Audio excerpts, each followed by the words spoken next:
For those of you who wake up early, you may have noticed the internet was not working. There was a massive internet outage across basically everything. Amazon Web Services, which hosts a ton of content and services, was down, along with Reddit and several other sites, including CNN, because something called the Content Distribution Network was suffering from a glitch. So they say that's all we really know, and maybe that's the case. But I got to say, I'm worried about what's going on in terms of international conflict and what this might really mean. Because we have other big breaking news. One that most people probably overlooked simply because, well, when your internet goes out, you kind of want to know what's going on with my internet, right? I can't get on Reddit and I want to look at pictures of cats. Well, in the more serious breaking news, Capitol Hill vendor hit by ransomware attack. Here we go, baby.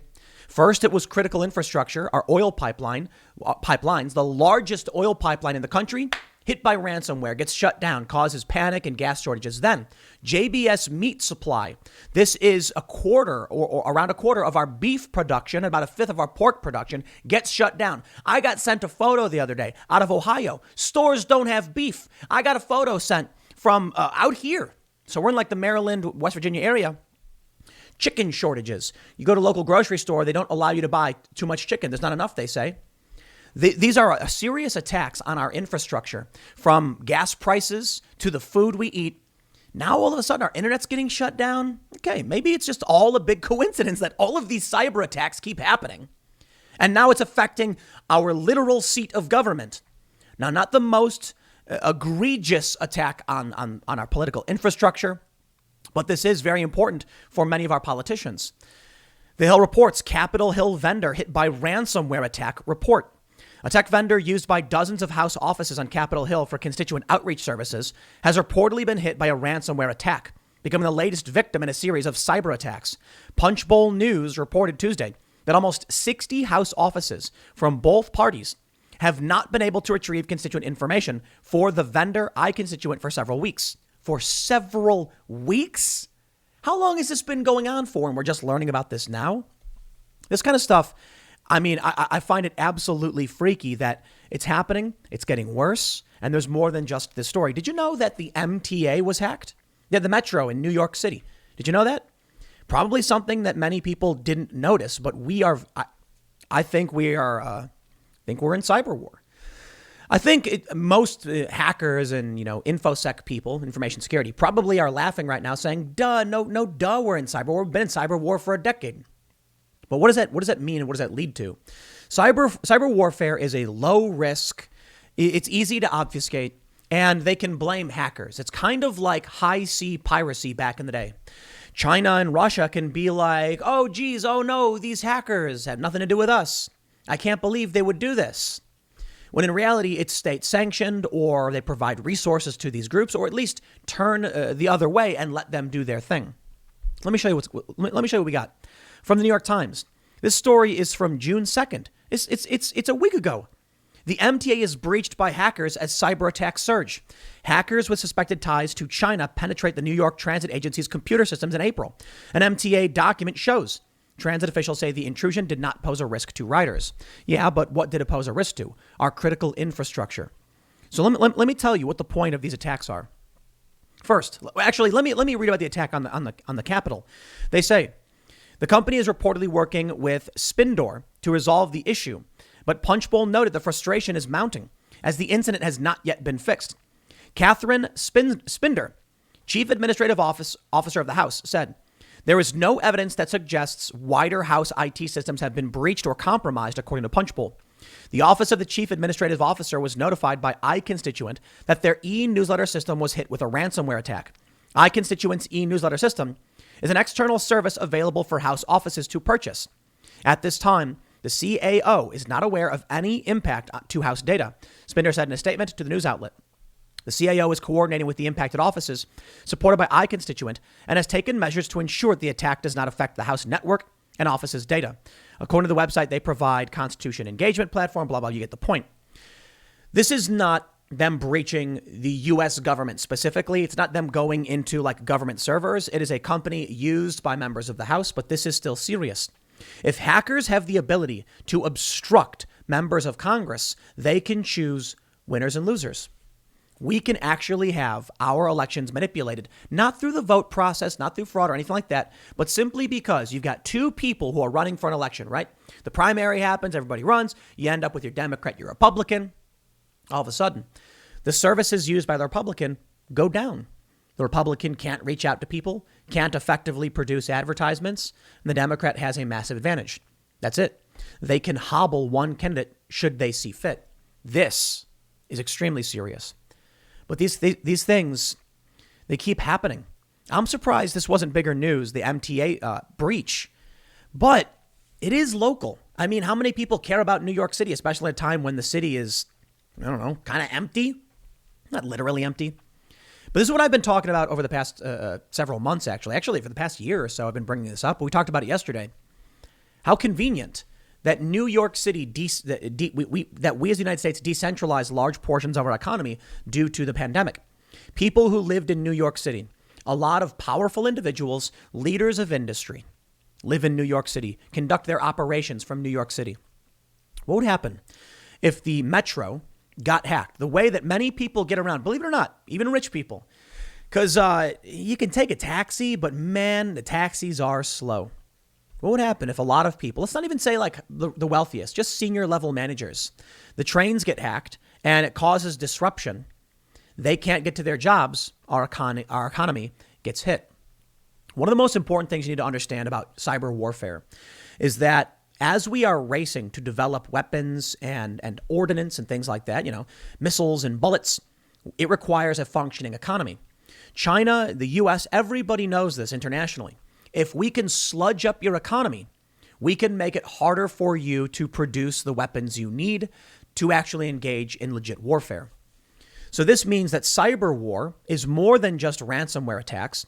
It means that when the internet goes down, it's not just I can't see pictures of cats. I mean, this is the big news coming out this morning. The internet is broken. Hundreds of websites worldwide, including CNN, New York Times, Amazon, and Reddit, are down after outage at U.S. server company Fastly. Now, the company says it was a configuration error, perhaps. Seems kind of crazy that a dumb IT mistake could cause the entire internet to collapse, but sure, I guess sometimes stupider things have happened. I'll put it this way. Taxes. The government takes taxes. They use to buy things. I know they can print money and borrow money. There's a bunch of other ways to raise funds. But a functioning economy is good for the government.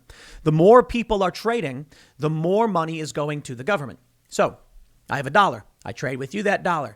You have dollar income. Now you got to pay 35 cents to the government. Now you got 65 cents. You then trade that 65 cents to someone else. Now they got to pay 35 cents. And the money keeps going down and more ends up in the pocket of the government. The more you trade, the better it is because the government gets more and more of that dollar.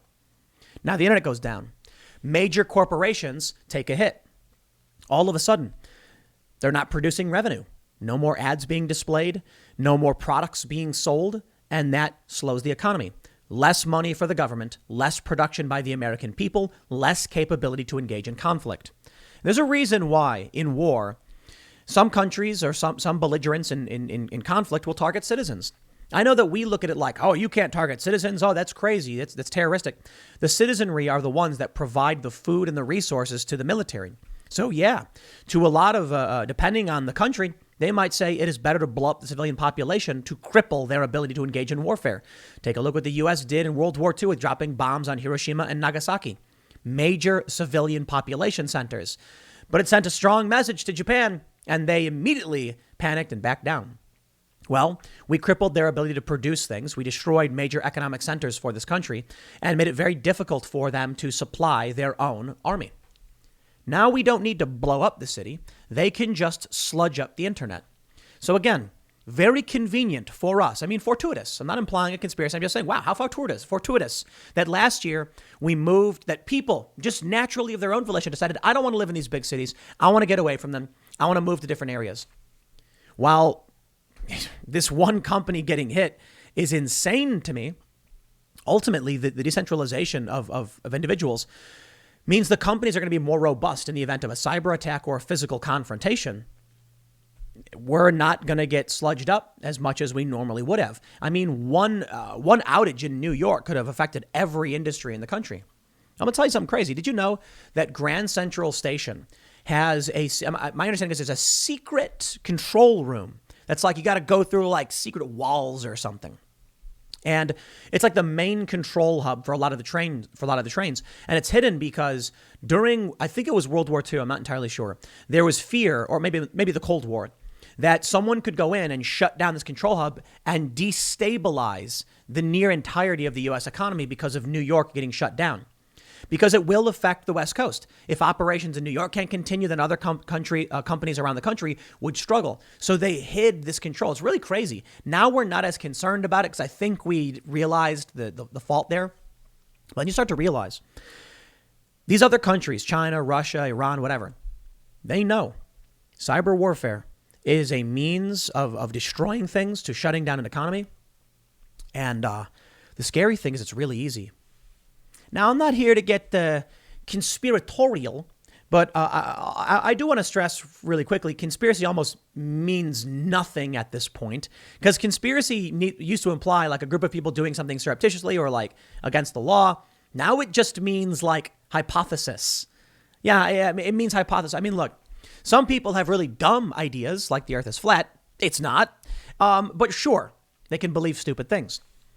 But just believing that there might be a war going on, I don't think is a conspiracy. I guess technically it is. A country is plotting to attack another country. I mean, come on, that happens all the time. But take a look at this. The conspiracy, I suppose, would be, is the media covering this up or just not doing their job? Are these companies covering this up? Is the U.S. covering this up?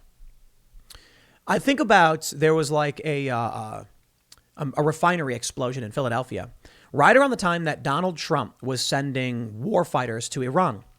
There was a bunch of planes on the way to Iran, and Trump wanted to, I think they may have been drones. Trump wanted to strike. It was like 100 Iranians would have been killed in this. Trump called off the strike saying, everybody come back. Coincidentally, around that same time, an oil refinery in Philadelphia exploded. Now, I'm not saying I have any proof to suggest. I'm just saying, hey, it's entirely plausible.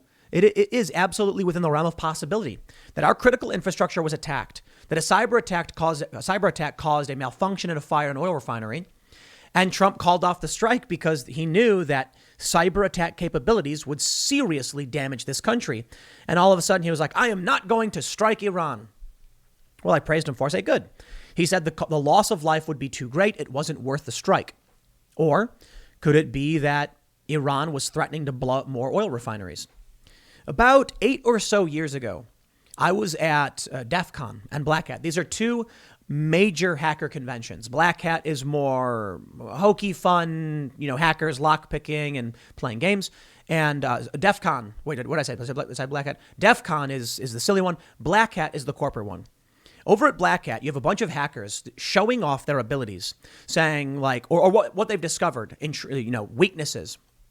One of the things we watched was a demonstration for blowing up a fluid pump control facility. This means it could be water, it could be oil, it could be any fluid system. And it was really simple. They said they just told two different valves to push the fluid in the same direction. That's it. Because the fluid, in this instance, they were talking about oil. They said it needs to move in multiple directions. It can go back and forth, relieve pressure or flow forward. And so what they did was they just told two different pumps to push it in the same direction, causing a pipe to explode. And they actually did a demonstration where they have this pipe, it has a pressure release on it, so that once the pressure becomes great, it sprayed water across the room, and they caught the water in a pitcher. In real life, there would be no pressure release in which the water would spray out. It would be oil. It would probably burst the pipe, potentially causing a fire. I'm not saying I know for sure that's what happened, but we are getting a ton of cyber attacks. What these guys point out to me is that the systems being used today by much of our critical infrastructure is archaic. What are they doing? What's the software? I can't remember the name of it. We use this ridiculously ancient operating system for a lot of our critical infrastructure. So in the colonial, what is it called? The COBOL system. When the colonial pipeline system got hacked, people were like, well, you're using this really old, technology full of vulnerabilities. Maybe you should take it off. Maybe. I love it. The other day, Donald Trump did an interview. He called Bitcoin a scam. He's wrong. But a lot of people freaking out about Bitcoin, and especially with these ransomware stories coming up, they're really trying to drag Bitcoin. No, look, I'm not going to get too much into it. But the feds were able to recover a lot of that ransom from Bitcoin, which is surprising. I don't know how they did it, but hey, they were able to do it. Anyway, I digress. In this interview, Donald Trump was talking about taking computers off, getting off computers. That he was asked, like, oh, look at all these cyber attacks that are happening. What do you do? And Donald Trump was basically like, maybe we don't use these computer systems. Maybe, there's a time when we didn't use them and we shouldn't. And all of a sudden, I see all these leftists saying things like Trump's advice for ending cyber wars to stop using computers. What an idiot. And they all start laughing and high-fiving each other. And I'm like, but he's not wrong. He's literally not wrong. I mean, one of the first rules of cybersecurity is if it doesn't need to be on the internet, don't put it on the internet. That doesn't mean you can't be subjected to a cyber attack. You have to wonder about why some of these systems have access to the international internet. They should not. They don't need to. They can have computer systems, but even Donald Trump saying get off computers, he's still right. If it doesn't need to be automated through computers, don't do it. Convenience. That's really what it is. Let me explain. It sure would be a whole lot easier to drive around in, say, Syria with a Lambo. Well, maybe not a Lambo. I mean, if you're driving through a city, you got a fast vehicle, it's nimble, it's agile. Hey, but it's paper thin. They'll put some bullets through it if conflict erupts. So we send armored personnel carriers. Still really good. Not as fast, but resilient. Wouldn't it be easier to just give them the faster vehicle? No. Sometimes you don't even send in an APC. You send in what do they use? Like an Abrams tank. Yes, you want to be able to move firepower and people in a way that they're not going to get blown up. And that could mean things are harder. I don't think the Abrams can go nearly as fast as like a Lamborghini on a street, but it can go over rough and rugged terrain. And it can keep the people inside protected from certain firepower. It's all about, I guess, convenience versus security. If I were to go out to a conflict zone, and I've been to many, for like 9 or so years, I was traveling around the world on the ground at some of these, very large and serious urban conflicts. And sometimes I would wear a bulletproof vest and sometimes I wouldn't for a few reasons. Well, depending on where you are, wearing a bulletproof vest makes you a target. So, you got to be careful about that. And sometimes agility is more important. So I don't see that in this regard.